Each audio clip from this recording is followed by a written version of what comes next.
Are we on? Are we on? Welcome to Basketball Heads Live. I am your host, Glenn Poole Harding. And tonight, oh boy, we have a very special guest. This basketball head is a Monsignor McClancy great, where he received all Queens and honorable mention all city honors. Listen, man, McClancy is also home to my guys Jamal Robinson, Marlon Miller, Russ Williams, LeVar Folk, and Shamik Cook, just to name a few. As a freshman, this basketball head team won the city championship. As a sophomore, his team reached the semifinals and quarterfinals as a junior. After high school, this basketball head received a scholarship to attend Norfolk State University before transferring to Indiana University of Pennsylvania, where he became a Hall of Fame inductee. This basketball head was named PSAC Player of the Year in 2000, along with earning a place on the second team All-American squad. That's how we do in New York City. We do it big. During his IUP career, he averaged 18 points a game with 9.7 rebounds and shooting 64% for the field while making 50% of his shots from three-point line. That's a dog. Nowadays, you can catch this basketball head on the sideline as head coach of Epic South High School, where he led his team to the A-Division City Championship game and put the city on notice that his team is on the rise and they can compete. So, without further ado, help me welcome to the show Monsignor McClancy High School great and Indiana University of Pennsylvania legend, Hall of Fame inductee, and now Epic South head coach, my guy, Makinde-Beckles. Y'all ready?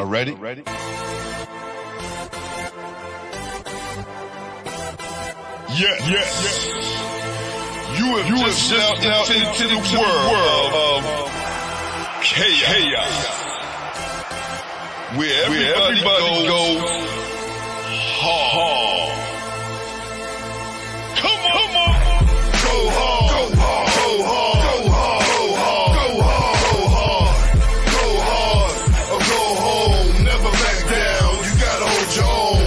Go hard. Go hard. Go hard. Go hard. Go hard. Go hard. East Coast. Go hard. West Coast. Go hard. Midwest. Go hard. Dirty. Hurry up, everybody. Get online, buy your tickets, cause the game about to start.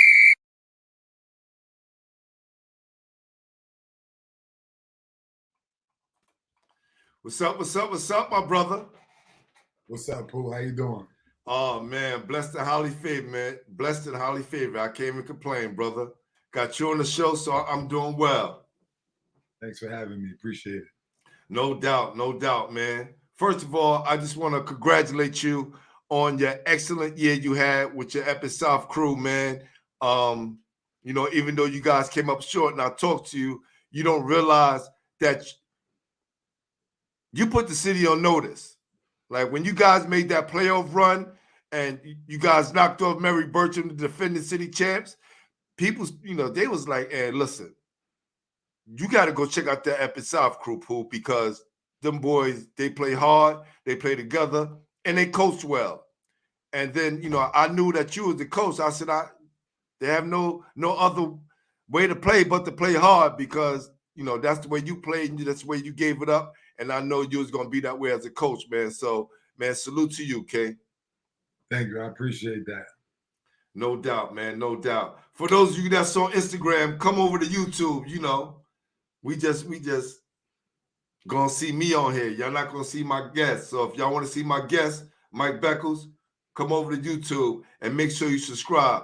Hit that subscribe and that like button. All people that just coming into the room, all my basketball heads, please hit that subscribe button and join in the chat, man. Let's have some fun. Listen, I know you watched the show, man. So you know what the first question is, man. Who introduced you to the game? Ooh, it's a couple coaches that introduced me to the game. I played when I was younger, but I didn't really start playing organized basketball until 8th grade. So it's a couple people I got to give props to. June Scarborough, rest in peace. Artie Cox, Kenny Pretlow. Woo!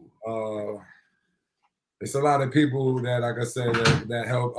Mike Levine, that was my junior high school coach. He's the one that really kind of like guided me in terms of getting started playing organized ball in 8th grade. Man, you talking about some legendary names right there, man, who had their hands in shaping you as a ball player. So you had no other reason to not be great as you were throughout your career, man. So salute to all those coaches that helped you pave the way throughout your career. Absolutely. Where you from? Where you from? Tell the people where you from. What part of New York City you repping tonight? I'm from Brooklyn, New York, Flatbush in the building. So you're not a Queens dude? Nah, I'm just coaching in Queens right now, but I'm from Brooklyn. You ain't only coaching in Queens. You went to high school in Queens, brother. Yes. No doubt. That's dope. That's dope. So what parks did you come up playing in? Caton Park was my local park. That was believe it or not, Caton Park was big back in the days. We had a lot of ball players that came through. No doubt. And right across the street is my best friend, Larry Timberlake, Paco Screen, little brother. Absolutely. Right? Absolutely. Screen, yeah. Paco, Screen, FYA in the building. Facts. FYA. And man, Coach Screen is still doing his thing. Isn't that amazing? Yeah, he is. Definitely.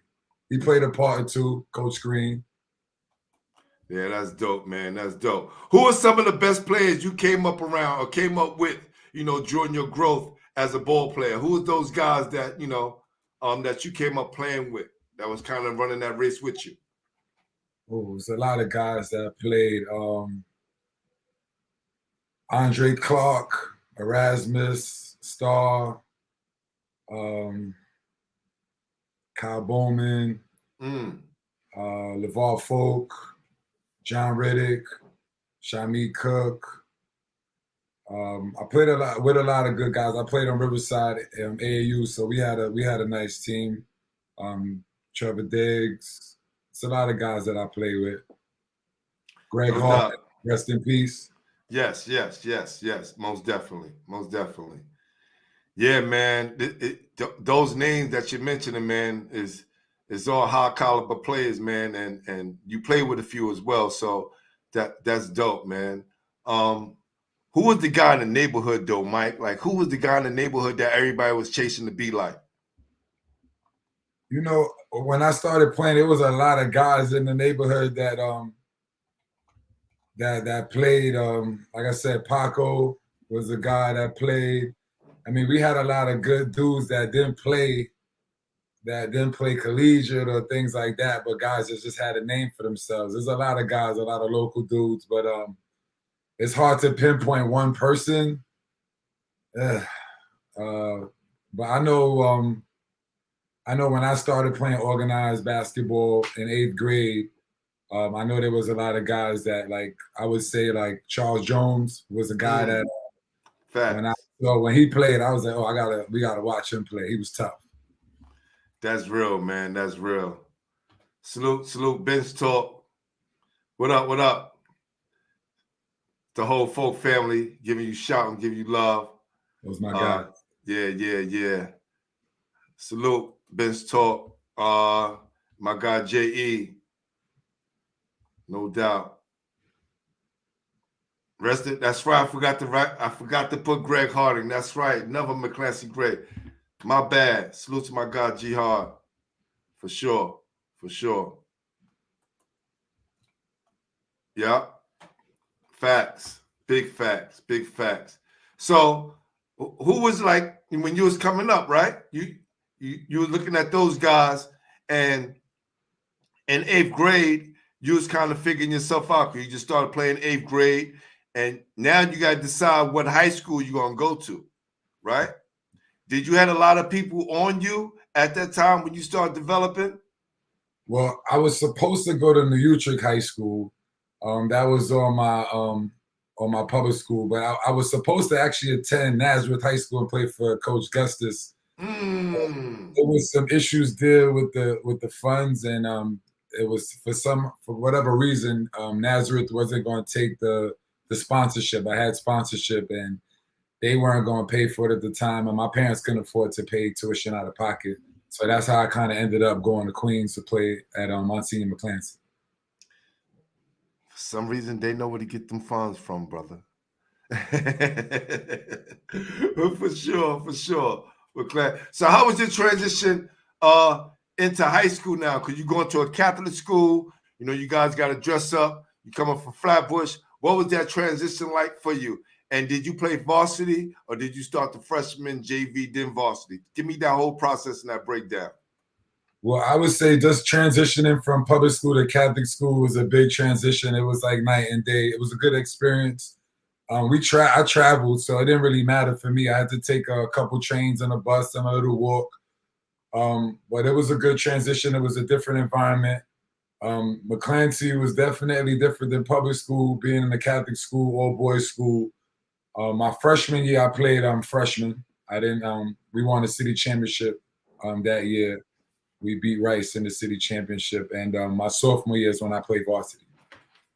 All right, first tech of the night, man. And these are all positive texts, right? You guys beat Rice. Who was on that Rice team? Because you know they was kind of running things back then. Who was on that Rice team that you was kind of playing against?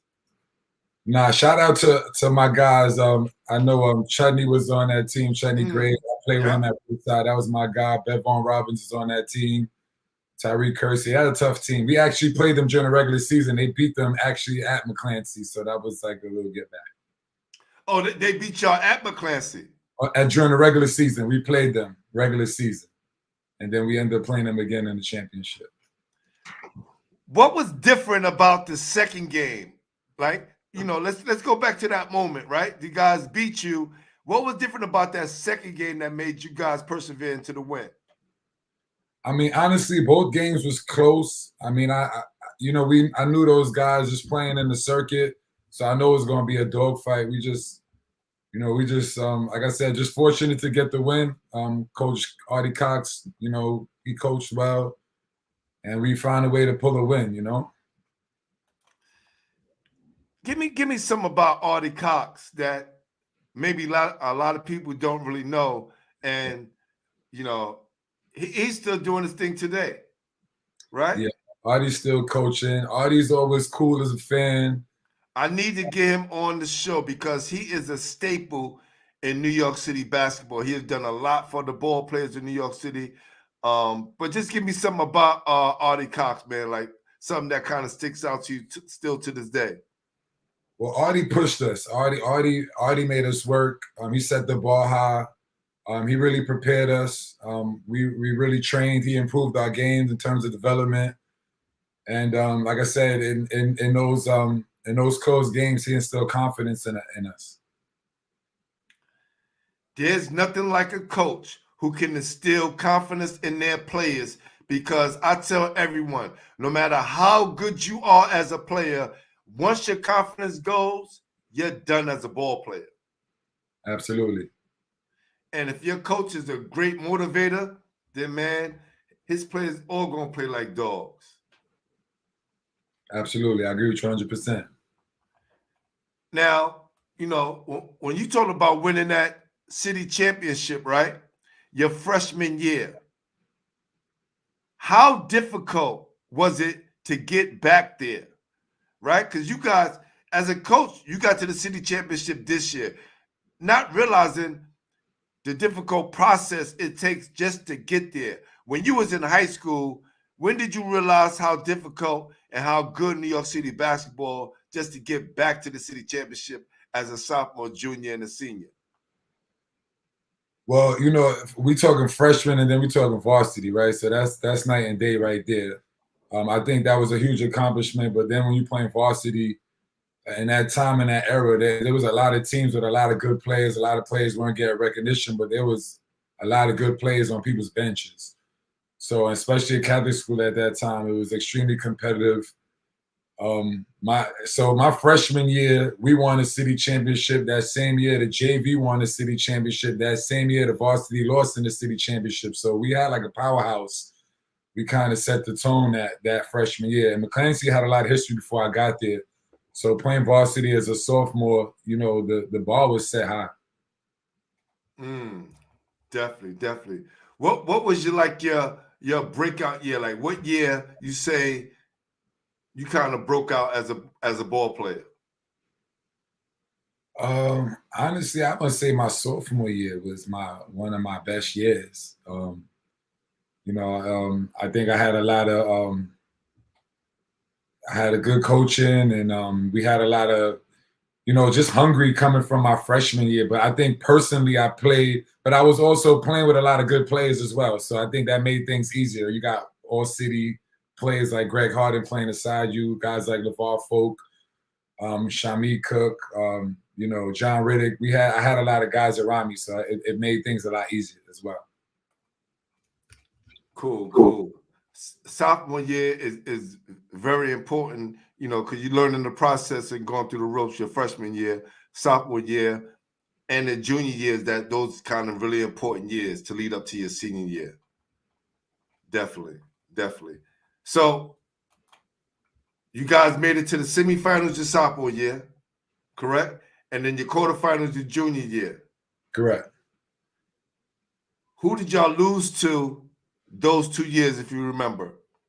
My sophomore year, we lost to Rice in the semifinals. And then my junior year, we lost to LaSalle. Yeah, we lost to LaSalle my junior year. Got you. And what was your senior year like? Senior year, we lost to Malloy in the playing game to get into the playoffs. That was a bad look my senior year, especially having so much success early in my high school career. But overall, good experience. Yeah, something about them standards, man. Right? Something about them standards. They always seem to be right there at the end. They can even, it's going to be a tough game playing against Malloy. Right. So, Mike, throughout your, junior, senior year, especially your senior year, who ass did you bust to let you know you was one of those guys in the city? I mean, I honestly, I play every game like it's my last. That's always been my mentality. I'm gonna outwork you. I just competed. It didn't matter who you was playing against, and that was just the mentality that I had and the guys around me had. We just gonna play tough regardless, whether you a good player, average player or not. We just gonna give it our all. It didn't matter who we played. Now, some kids, at that time, and even any time in high school, if you playing against somebody that's not strong, some of them play down to their opponent. Why do you think it's important to play hard no matter who you're playing against? Like, what's the importance of that? I mean, first of all, I mean, at the time, I was trying to compete for a basketball scholarship. That was first and foremost. So I know, somebody's always watching. The basketball community is extremely small. And like I said, we just have a certain level of toughness. Like, we admire playing against the better players, but regardless, we're going to give 1,000% night in, night out. What was your recruiting process like, Mike? What was your recruiting process like? Knowing that you're giving it your all every night, knowing you playing for those scholarships. Was the letters coming in like you thought they would? Yeah, we got a lot of letters. Like I said, I was definitely getting a lot of. I was heavily recruited. I mean, I was recruited locally. I was definitely getting letters. I mean, my junior, the standard was to get a scholarship. So at the end of the day, it wasn't no holding back in terms of working towards that. That was going to happen. But yeah, I was getting recruited. We were getting letters. Yeah, definitely. What made Norfolk State stand out to you? Like, what made that whole process worthwhile, knowing this is where you wanted to go? Going to a Catholic school, all boys in Queens, it wasn't extremely diverse, other than the athletes, at that time. And I love Virginia. We used to play AAU, go to Boo Williams and things like that. And something about Virginia, I kind of wanted to go to school in Virginia. I don't know why, but Come on, Mike. Let's be real. The chicks was hot in Norfolk State. It was the whole college life. You knew you was gonna be walking to a girl every 5 steps down there, right? In a historically black college. No, you're right about that. Norfolk State was live. I didn't really realize how live it was until I went on my visit. But when you go to college campuses, I mean, it's always females there, so that it wasn't really all about girls. But Norfolk State was being in a historic black university, a lot of tradition there, and I had a good connection on my visit. So it was a nice arena, and then playing in the school with a lot of history. I thought it was a good opportunity for me. Man, that's dope, man. That's dope. How many years did you stay there? I only stayed 2 years at Norfolk State. I transitioned after my sophomore year.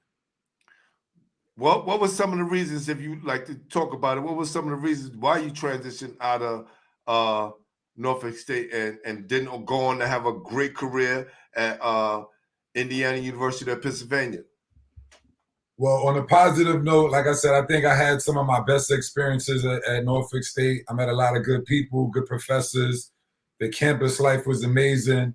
But on the basketball court, my head coach at that time didn't see eye to eye. It was actually a money embezzlement scam going on as well. So it was a good time for me to leave, transition. Man, being caught up in those situations is not fun. Because they have nothing to do with you, and it can stunt your growth and kind of kill your college career, especially if they get rid of the athletic program or the basketball team. Well, actually, it wasn't really like at that time. Norfolk State was thriving, but I just at the time my head coach they was scamming money. So, yeah, it could have been. It could not saying that it happened, but it could have happened. Those are things that kind of happen at those kind of schools, especially when there's so much money involved. And shout out to Norfolk State because they're doing their thing right now. They had a nice run, especially for the past couple of years. So I don't want to be negative on Norfolk State because they've been doing their thing in the MEAC. That's right, and you definitely, like, some people when they move on from colleges, they really don't bring those schools up, and you definitely want to make sure that I knew that you went to Norfolk State. So shout out to Norfolk State and everything that they're doing. Absolutely, for sure. So now you get to University of Indiana University of Pennsylvania. What made you pick that school, and why was it a perfect fit for you? Well, the issue was, at the time, when you transferred, you had to sit out, and I didn't really want to sit out. I could have went to another Division I school. I just kind of wanted to play. I broke my foot my freshman year. My sophomore year was, it wasn't, the coaches and I weren't seeing eye to eye. So I just wanted to get back on the court and just play. And actually, I went to Indiana University of Pennsylvania. The coach at the time was Gary Edwards. He actually recruited me out of high school from Charleston Southern. So we just kind of reconnected. I didn't go play for him in South Carolina, but then he now became the head coach at IUP. So that kind of worked out. What was life like at IUP? Like, give us people that never been to the college or never heard of the college, give us an idea what college life was like and the difference between Norfolk State and IUP. Well, there's definitely a big difference between going to a historic black college or university versus going to a school like IUP. Norfolk, Virginia was live, right? There was a lot of things to do. Indiana is basically like a college town. So you didn't have a lot of activities to do outside of the campus. You know, it was pretty much campus life, and that was it. Good basketball program. It wasn't much of a social life for IUP, but it just made me focus more on basketball. Those are the best schools for basketball. Thanks. For sure, for sure. So when you got there, you know, of course you had a great connection with the coach, right? You guys had a great connection. What was it about your relationship that helped you thrive on the court? Did it remind you of what Artie Cox kind of instilled in you guys when you was in high school for the confidence level and pushing you to be great?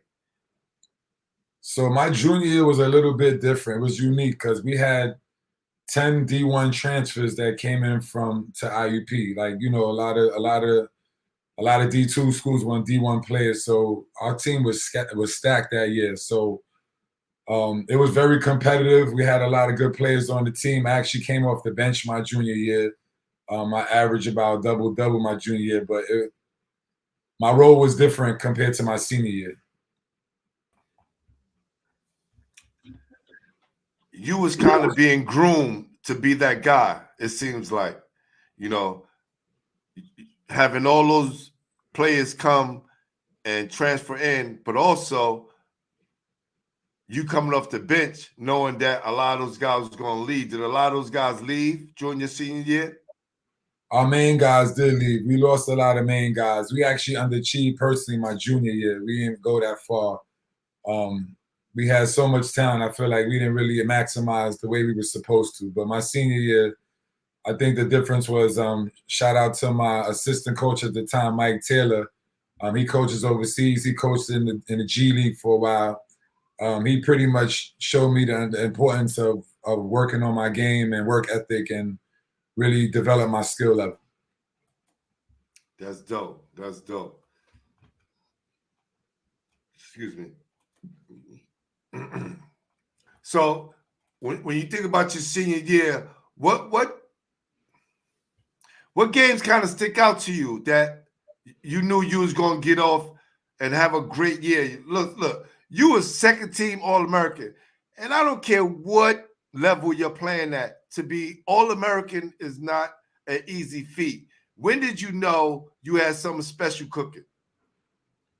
Well, honestly, as soon as the junior year was over, I just started working.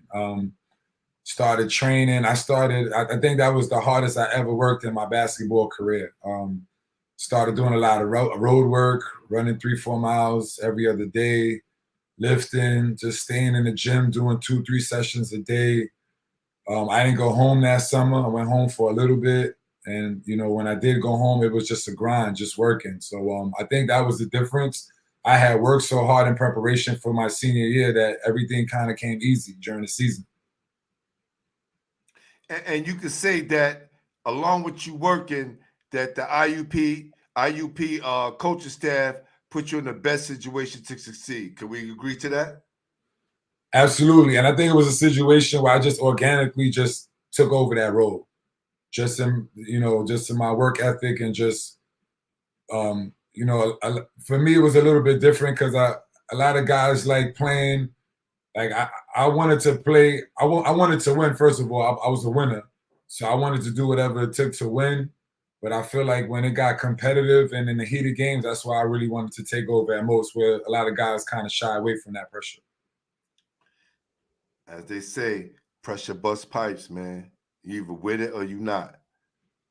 Fact. You know, you averaged 18 points, close to a double-double with 9.7 rebounds. You shot an amazing 64% from the field and another astounding 50% from three. Like, that's crazy, Mike. Yeah, a lot of shots up. Like I said, that summer I put a lot of work into my game, just developing my shots, doing 3-4 sessions a day. I never really worked that hard until my junior year, going into my senior year, and the rewards were, definitely speak for itself, just my stats. And I could have averaged more if I wanted to, but like I said, for me, it was just about winning. I ain't really, I wanted to perform when the game was needed. I'm not like a stat stuff or nothing like that. I hear that.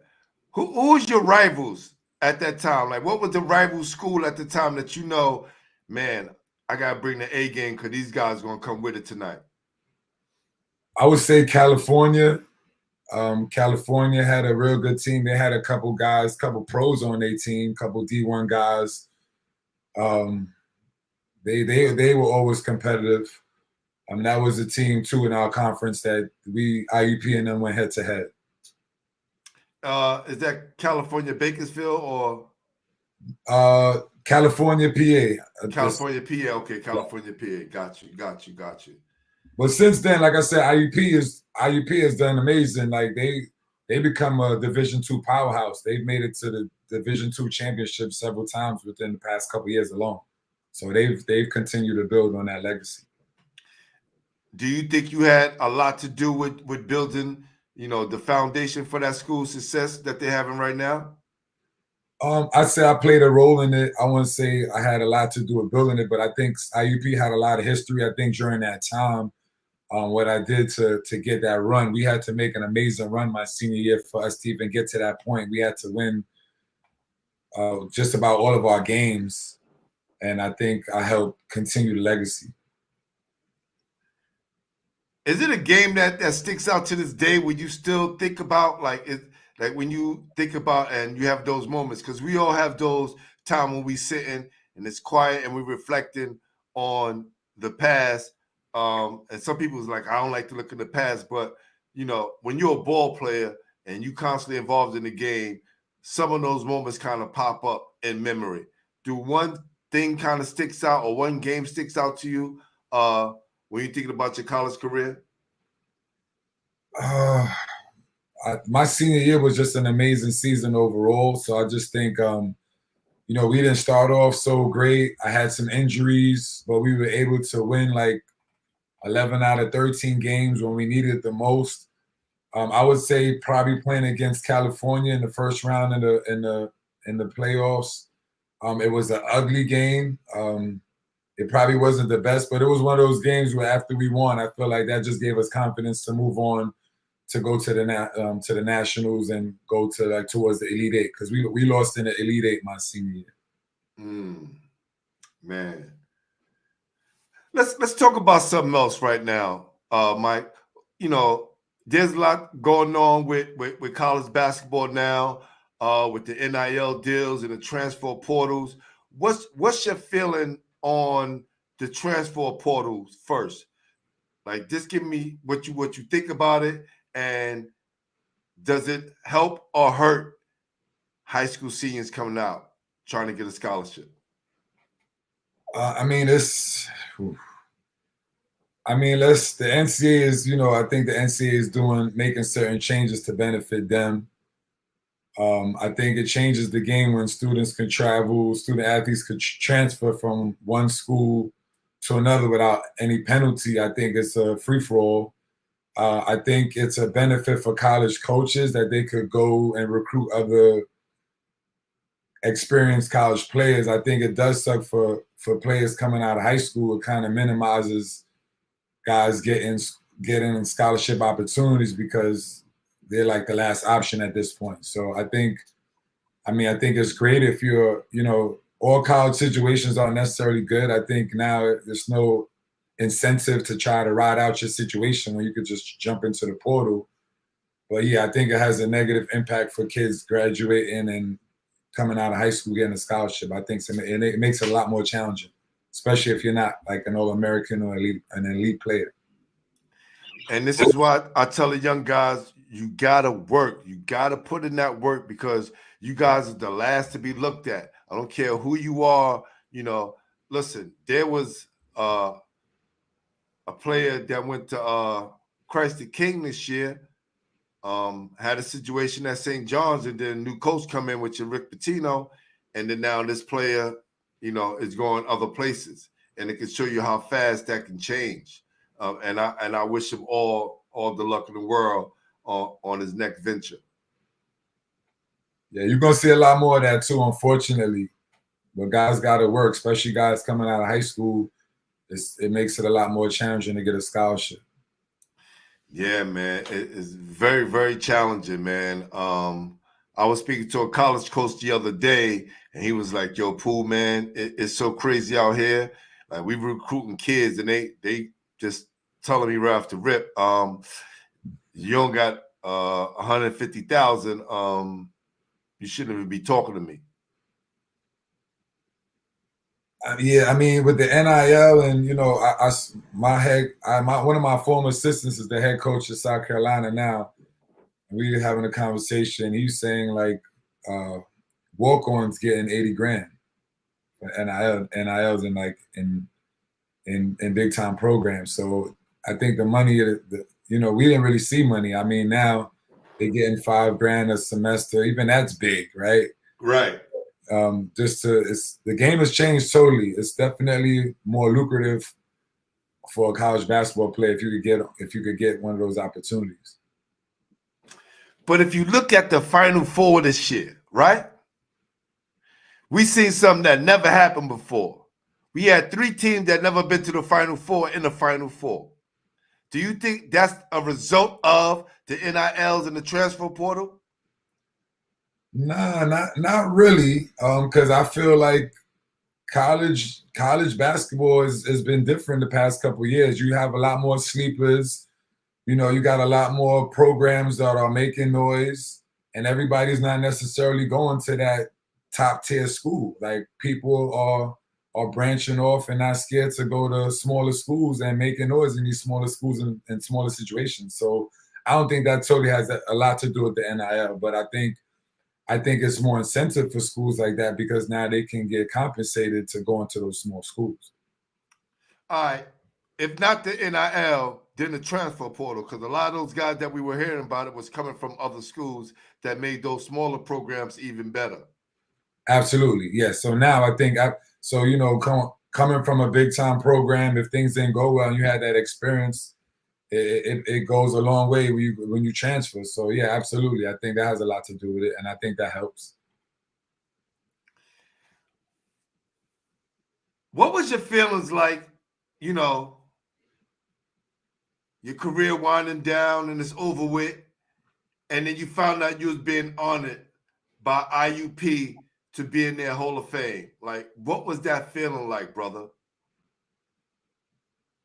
It was rewarding. It was rewarding. Like I said, I never worked that hard in my life. So to have this to win the PSAC championship my senior year, to go to the Elite Eight, to become an All-American, and then like years later to be inducted to the Hall of Fame, that meant a lot to me because, like I said, there's a lot of history at IUP, and there was a lot of players that played before me at IUP that were, the standard and they played above and beyond. And even guys that I played with a lot of guys at IUP that were tough. And you was PSAC Player of the Year as well. Yes, that's in correct. 2000. Right. So, you build your reputation, and then you stayed the course, and you was rewarded at the end. Look, a lot of people can't say that, bro. I don't care what level you're on or where you play at. That says volumes about your game. And even before that, your name still ring bells around New York City. Everybody knows, right? Makinde-Beckles, one of the toughest guys to play against and to have on your team. So, man, definitely, that's dope. That's dope. After college, right? What did you do, and how was your transition into the real world, right? Because I speak to over 400 shows, man, and I think the transition questions are some of the more important questions because kids need to know no matter what part of life you're in, there's always going to be that next transition, right? The transition from junior high school to high school to college to the real world, or college to playing overseas or to the pros. There's always going to be new challenges and new transitions. What did you do after college, and what was your transition like afterwards? So I think one of the most important things that I did was I finished and got my degree. I was I was heavily recruited, played different places overseas. It was one of the toughest decisions I made, but I knew if I left college to go play, it was going to be difficult for me to go back to IUP. So I just decided to stay and finish the course. I don't think that helped my stock at that time. I think, me playing at a high level at that time and not going to play overseas hurt me with my accolades because, sitting out a year doesn't help. But I think it was important for me to get my degree, finish what I started. And after that, I was fortunate I played overseas in Ireland. I had a lot of overseas experiences, but that was my first paid professional job playing in Ireland. And that first year I got hurt. I tore my abdominal muscles, and it just made me feel how I made a good decision finishing school. That's so important, Mike. That's so important because, look, how many of us, get the opportunity to play pro basketball and then go back once the money is made, right? Right. That rarely happens, to go backwards and us finish up. But you made sure you had that security before you left. Yeah, it wasn't an easy decision, honestly. Like I said, I could have played at a high level overseas. I could have played at, better places, but I just knew myself, and being at IUP, I don't think I would have been able to go back once I left. So I said, let me just finish this up. And I think it's, you start making money and you start being independent. Nobody really wants to go back to a college setting. So I thought I made the right decision. We got one of your star players in the building. Salute to you, King. Yeah, Sonny, sure. That's my guy. He had a great year. Yes. Listen, Sonny, look, people was talking about this kid, and is he a senior? Is he a junior? He's a senior. He's a senior. Where's he gonna go to school? We're looking at a couple different prep schools for Sonny Singh and also Tayshawn Batson. Okay, that's dope. That's dope. Well, salute to you, King. I wish you all the luck. Again, they're all welcome to come. We have our seniors. I think we're one of the only tournaments in New York City that allow seniors to come play in our tournament until they go to school. So hope you can come down to play a few games, man. Get on one of them teams, man. Brevo would love to see you in action, brother. But salute to you and congratulations on a great year. For sure. So when did you decide to get back into basketball, right? And was coaching always on your mind? No. So actually, when at the time, one of my younger brothers, he was junior. I started coaching in the summer league, and I started being around other players, and just getting back into it, just being passionate about helping kids because I had a lot of opportunities playing basketball. That's how I pretty much got started in coaching my younger brothers and his friends. And then the opportunity came for me to start coaching. I started coaching at JV at South Shore. And then you started to move on and became head coach, correct? Yeah, I did 2 years JV, and then I started coaching varsity, building a program at South Shore. And this is before the smoke era, right? You was kind of rebuilding what they had from years back to where they need to be. Yeah, South Shore didn't really, at that time, I mean, I want to be clear. I know South Shore had a lot of history, basketball history in the 90s. But then they went a long time just not really playing well. They were just using South Shore as like the borough championship site. So yeah, when I was able to get the head coaching job, it was exciting to build that program back up and try to be a top tier program. Now, what was the transition from South Shore?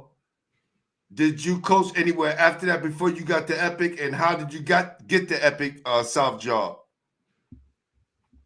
So yeah, after I transitioned from South Shore, and I want to give a shout out too from my guys, Terrence Samuel and Shamik Shep. Those are my guys that helped paved the way and make big noise at South Shore. So I want to make sure I shout those guys out. No doubt, no doubt. Those two guys are pivotal. Those are my guys. Definitely. Salute to you, Eric. So yeah, I left from South Shore, and then I started coaching in the alternative school league. Yeah, I did that as well, man.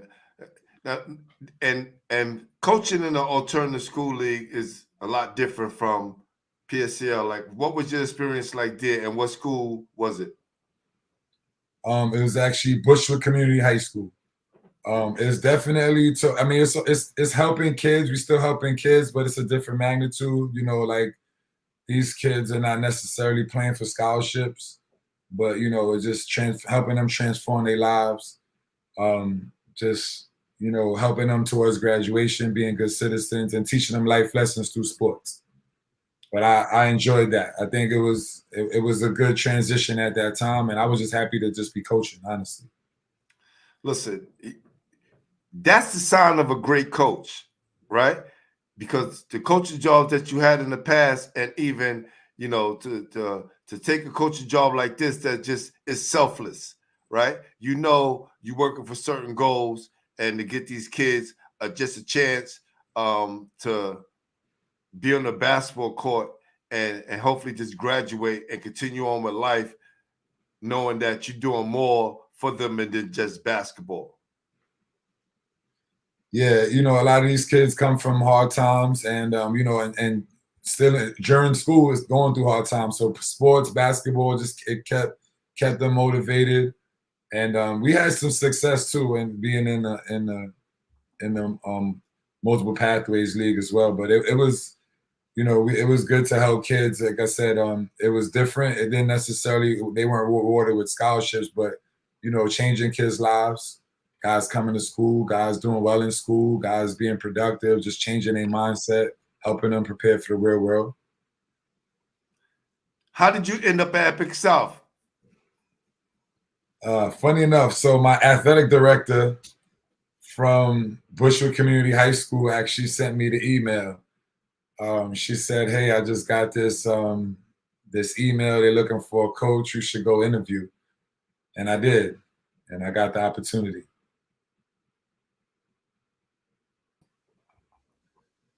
Epic South, how long had that school been open? I want to say 8 years. 8 years. It's a small school. I actually didn't know about the school until I applied for the position. I had no idea, but like I said, I knew it was PSAL. It was A division. It's a very small school. It's located in a junior high school building. It's only 400 students.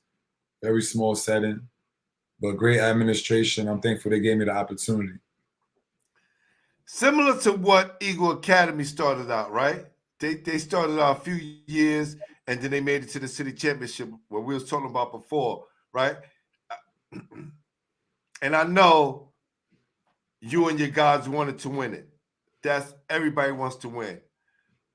But the way you guys made that adjustment in a short period of time, and to be in the city championship competing against a team who made it to the city championship and lost, right?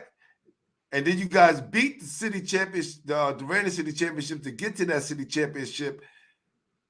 You don't understand. I'm telling you, you know what I do for New York City basketball. You guys sent waves and shock waves through the city for every game that you guys was winning up to the Mary Burcham game. Because I'm telling you, people was already counting y'all out. Like, all right, well, we'll see Transit Tech and Mary Burcham in the championship again. And that's the way life goes, right? But no. What was your mind state going up, knowing that you was going to be in the same bracket as the defending champs? And what did you tell your team leading up to that point? Well, actually, I told my team early in the season, I told them I thought we had a lot of potential. I told them we had a special team actually early in the year.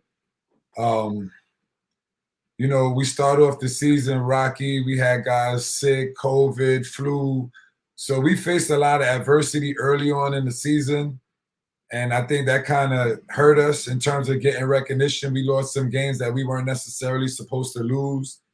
But, you know, I tell my guys the season's like a marathon. So we just continue to play. We still, you know, we won our division, which was big. I don't think we got a recognition in terms of rankings and things like that. But I always told my team it's not really how you start, it's how you finish. And when the playoff bracket came out, I felt like even though we were ranked the 12th seed, I felt like we had an opportunity to still win. Yeah, I had the fortunate position to be in that room when you guys was ranked 12th, and again, not knowing about you guys up until after that point, the air in the room was definitely leaning towards the teams that's been around a little bit longer. So I'm glad you guys are able to do what you guys did. Now, I got home a little late when y'all played Brooklyn Lawn Tech, and I was watching you guys on live play at the BK Post, right? That was the first hurdle, right? And then Not actually, no. I mean, listen. I know I'm talking about for us, for the outside looking in, not knowing, right? You got to understand for us on the outside looking in, we just like Epic South. Who the hell is Epic South? You know what I'm saying? We don't know, right? And this is just a general talk of the people on the street and that's looking on the outside looking in. I know you had a different look at it. Now give me your position. I don't think a lot of teams had us beating McKee and Staten Island. Honestly, that was the 5th seed. That was the first. Tough, my God. Yes. Yeah. So I mean, that was a hard-fought game. I know they're a well-coached team. Playing in Staten Island is not easy. So that was our first hurdle, actually. So I think a lot of people counted us out that first game. But we just kind of took it game by game, honestly. And then now walk me to that next playoff game against BK Law Tech against your former coach and one of your mentors.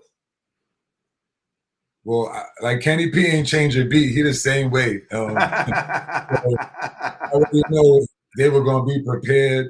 I know they got a lot of guys that could play. I just give a lot of credit to my team for executing the game plan, and especially my seniors, Tayshawn Batson and Sonny Singh. My point guard, who's coming back next year. Yeah, I like him too. Yeah. He actually played very big offensively and defensively, and I think that was the difference of the game. Guys just playing tough, and just being hungry.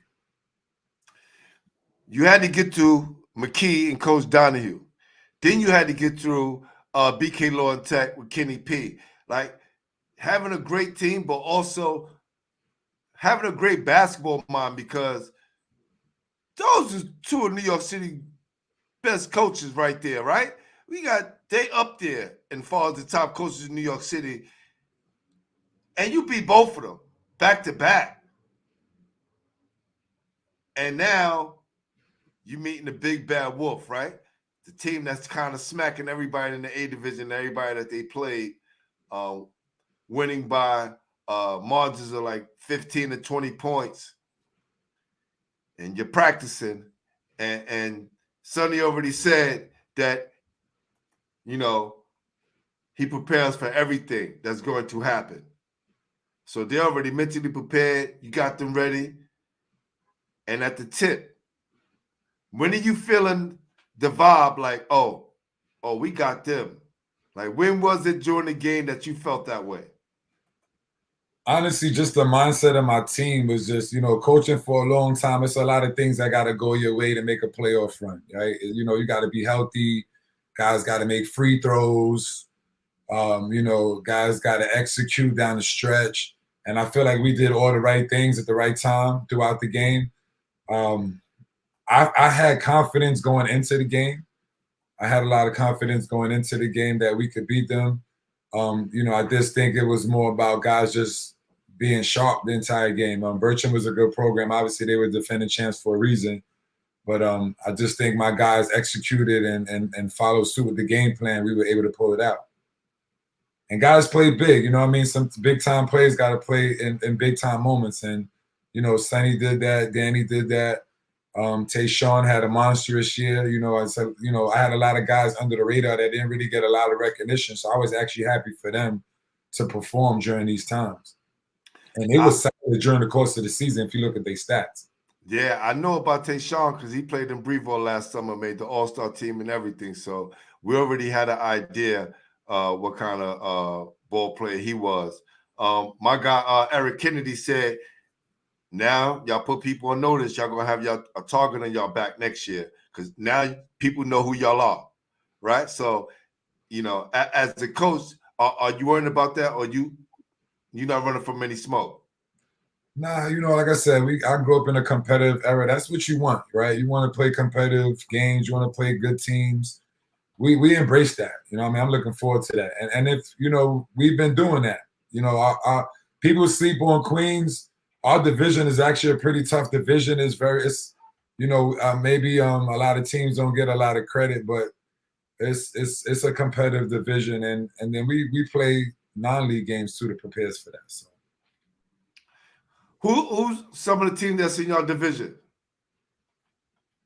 Well, we do crossover games too. So we have Van Buren, we had Thomas Edison. They were tough. Yes. You know, we had Far Rockaway, we had Beach Channel, and got a lot of teams that just, you know, compete every day. What do you think about the Ibrahim kid? Right? What do you think about him, my man Ibrahim? I saw him play a couple of times, and I watched him destroy Transit Tech. They just didn't have enough players to kind of compete at the end. But I watched him literally destroy Transit Tech, and I watched him destroy a few other teams too, but they weren't that good. But what can you say about him, knowing that you're gonna have to face him again next year? He's still back, and he got to come back. Oh man! Yeah, you didn't know that? Oh yeah, he's coming. He's only a junior. Yeah, he's a junior. He's tough. He's great rebounder, got a nice touch, smart, plays within himself. I mean, he's tough. He's definitely a player that's, you know, he should get an opportunity to play in the next level, definitely. But yeah, he's definitely tough. He gave us help. I was telling people about this kid, and it was, you know, I was like, I got a chance to see him play a couple of times. You know what I'm saying? Like, and I'm definitely going to be out there to watch you guys some more this upcoming season. And, you know, definitely, man. You guys, you know, got my attention now. I'll be a fool not to. For sure. What are your thoughts on New York City now? Like, what are your thoughts about New York City basketball? You was a part of it. Now you're coaching in it. And, you know, there's always talk on social media and different platforms and people saying that New York City is down when we have at least 10 guys, 7 to 10 guys going Division I this year. You know, New York City has always been competitive. I just think now things are a little bit different because the game has expanded, right? It's more teams, it's more outlets, more players. Players have options. Sometimes that could be good and bad. But I think New York City basketball is at a good place. I think it's a lot of guys who are playing at a high level. It's a lot of good teams, a lot of good programs here in New York City. So you know, I think it's at a good place, honestly. That's dope, man. What are you looking forward to in the future for Epic South? Like, what is like your goals for the school and, you know, and the team and the reputation that you guys now have? Well, I think it's important for my guys to graduate and get them into college. That's first and foremost. We want to get some guys getting some scholarships. That's the expectation. And, you know, continue to develop and build a program. I mean, we won 2 divisions. We fell short this year, but, you know, every coach wants to win a championship, and we're going to continue to work towards that. Come down to Brevard, man. You may be able to snatch a few players, man. That people is I'll be under down the there. radar. And my assistant coach, Khalid Pennington, he worked with LeVar Folk on Team Folk. So That's right. Facts. I'll be down there. I was down there a few times this past summer, but I'll definitely be down there more. Bet. For kids who are looking to play for you now, what should they expect, and what are the benefits for playing for Epic South? Well, you come to Epic South, you're gonna play varsity because there's no JV. That's first and foremost. You're gonna be developed. You're gonna be prepared. Hold on, coach. Another tech. Let them know again. Say that again, coach. Say that one more again, because I don't think they really heard you. Right? Just let them know one more time. Well, like I said, there's no JV, so you come play varsity, and Straight we're gonna varsity. and you're gonna develop. You know, all my players develop. You come in, wherever you come in, you're gonna improve, and you're gonna be prepared, and you're gonna get a lot of exposure. Man, that's dope. Man, that's dope. And we travel too. And let them know about the non-league schedule, because I think that makes a tough team right there. And I'm gonna let you know, coach, that's what they look at, right? They look at your division, and if you now really have a strong division, they're looking at your non-league games like, okay, they can compete. Well, for me, you know, I've been coaching almost 20 years now, varsity, and every year I've traveled, right? So we gonna go away. I think that's important. I got a lot of basketball experiences traveling, so I try to do the same for my guys that play for me. This past year, we went to South Carolina, we went to DC. Next year, we're going to Florida. You know, we're gonna continue to travel and give these guys as much exposure as possible. So it's not just local. We're gonna travel and go to different places. Dope, man. Dope. Looking back on your basketball journey, right? If you could change one thing about your basketball journey, what would it be and why? I would have worked on my game more. You know, I would have paid more attention to skill development. I would have put more time into the gym. I was a hard worker. I just think at the time I just didn't get around the right tutelage, just the right, you know, having somebody on me just to lead me in the right direction. You know, now I look back, I mean, I got all the answers, but it's a little too late now. But that's what I try to provide for my players. Just staying in the gym, working on your craft, develop your weaknesses, and, you know, putting in that pain, you get, you know, that work that you put in, you get rewarded with. My God, CKH937610 said, any tournaments upstate? Asking for me if what yes, I like to. Yes.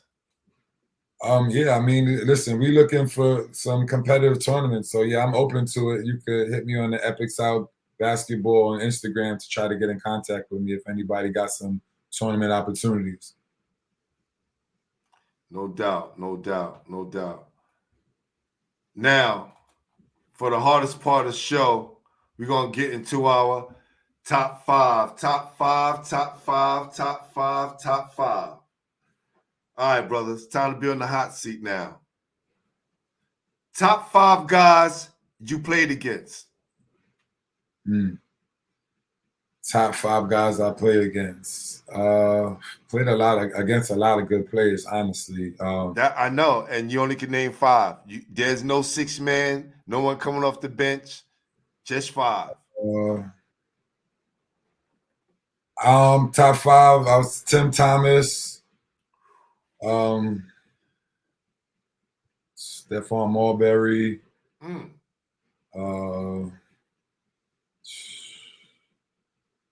Ron Artest, Sham Ward, Felipe Lopez. Man, yo, Sonny, you hearing your coach? Now, if you don't know any of those guys, Sonny, you should look them up and say, damn, coach said those names kind of nonchalantly, right?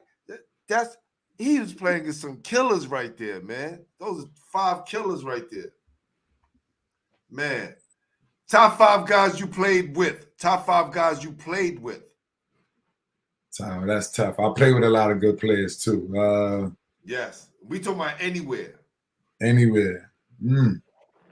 Well, I love a good point guard. So I got to go with my guy, LeVar Folk, floor general.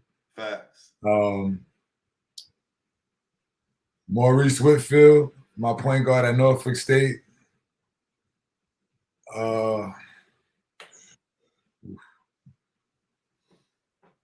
My guy, Sly McIntosh from IUP. He transferred from Northeastern. That's such a dope name, Sly McIntosh. Yeah, that's my guy from Bridgeport, Connecticut. I guess I played up with a lot of good ball players. So Greg Harden, definitely got Rest in peace. Yes, Greg, definitely. Yes. Greg did it all. Greg did it all.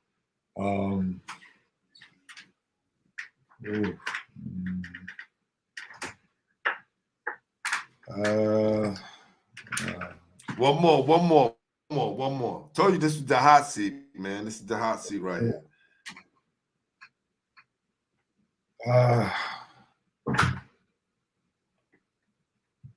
It's kind of be hard right there. It's a lot of people. Anybody I play with, top 5 guys. Yeah, I told you this is the hardest part of the show right here. Just ringing off those answers, just ringing. They get to the top 5, they be like, "Oh my God, Pooh, why you even keeping it 5?" That's tough. One more. There's so many players I play with. Play with some good players at Riverside. Yes.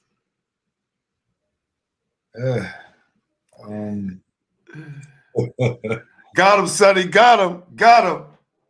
One more, baby. One more. Rack him up. I'm gonna go with my guy Shamik Cook, keeping McClancy. No doubt. Speaking of Shamik, right? Look, this is his book, South Side, right here. Send me a few. And actually, man, this is a script. I ain't too much, but man, Shamik gonna be making some movies soon. And I want to give a big shout out to my guy, Delbert Blair. He made the Coney Island mix, right? Look at this. You got Isaiah Whitehead right here, and then you got Stephon Marbury, and this is like a superhero Coney Island mix. This is a comic book, a basketball comic book. Amazing. This is really, like, we talk about taking basketball to the next level. This is it. My guy Delbert Blair, straight from Coney Island.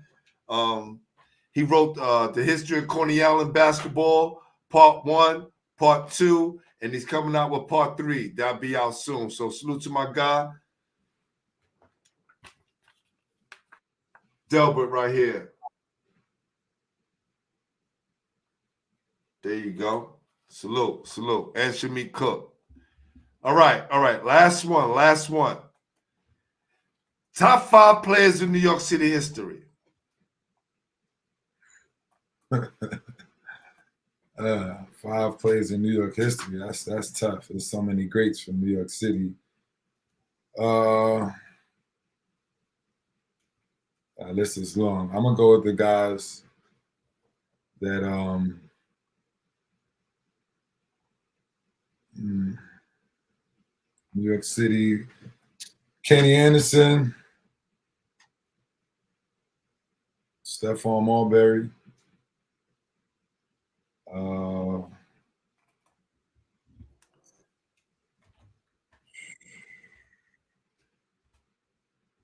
I guess you say Kareem.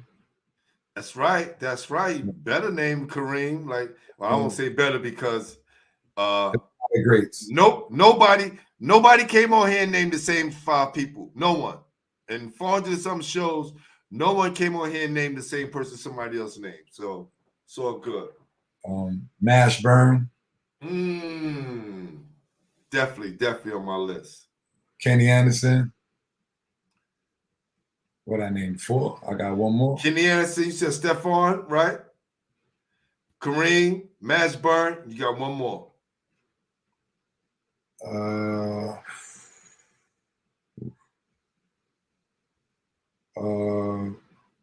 We're gonna go Orlando Blackman.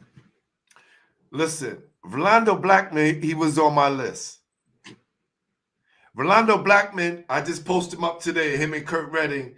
Ronaldo Blackman was second team All-City and went to Kansas State. That never happened. That would never happen now. You can't be second team All-City and make it to Kansas State and then become an Olympian and then become a 3-time All-Star. And I'm going to shout out Orlando Blackman because when I was in junior high school being introduced to ball, I saw him. He was president and Stairs to Success in that era when I was coming up. So shout out to him. Another one of Ted Augustus players. Facts.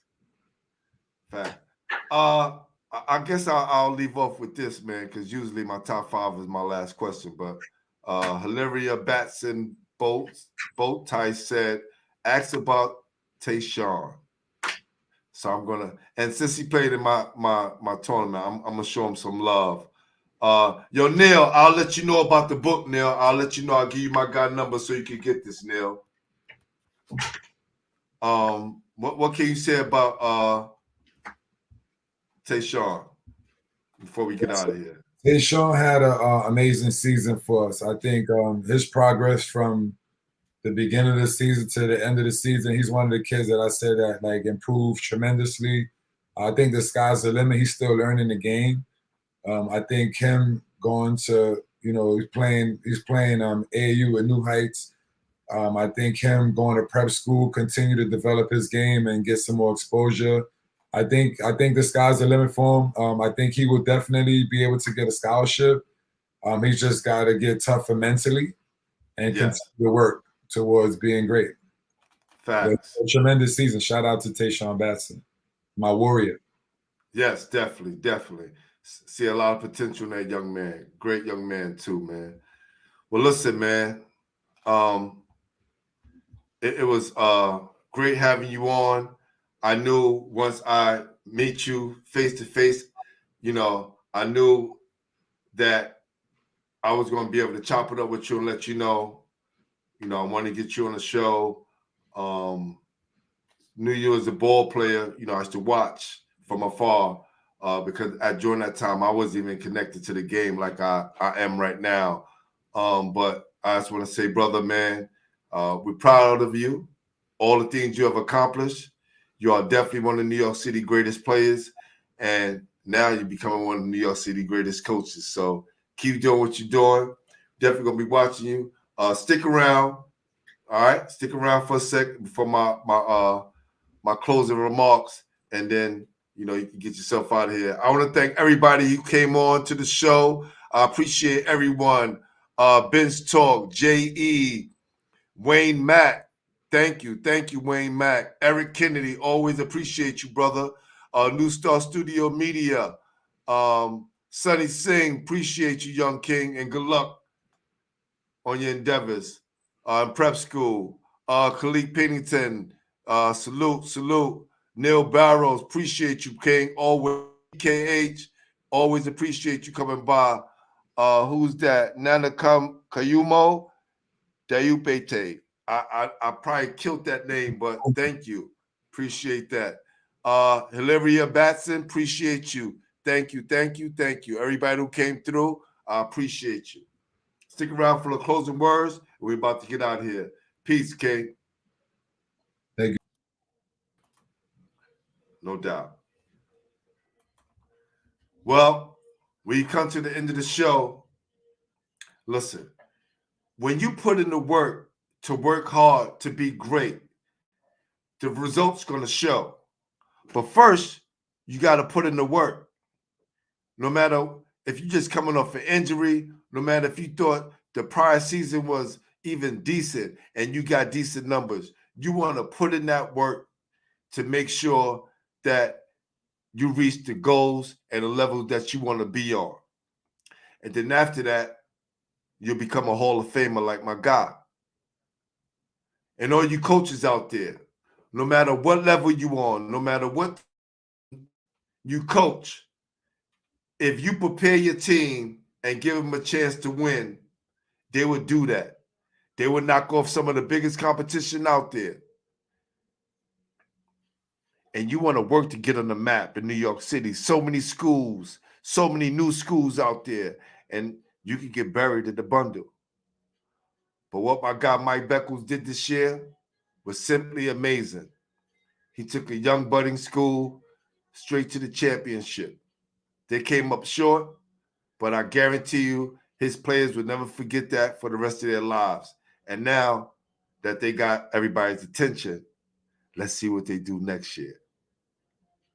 Salute, Mike, and appreciate you. Everybody that joined in, thank you for watching Basketball Heads Live, the podcast. I am your host, Glenn Pooh Harding, and we are the official home for New York City basketball. And as we always say around this time, peace.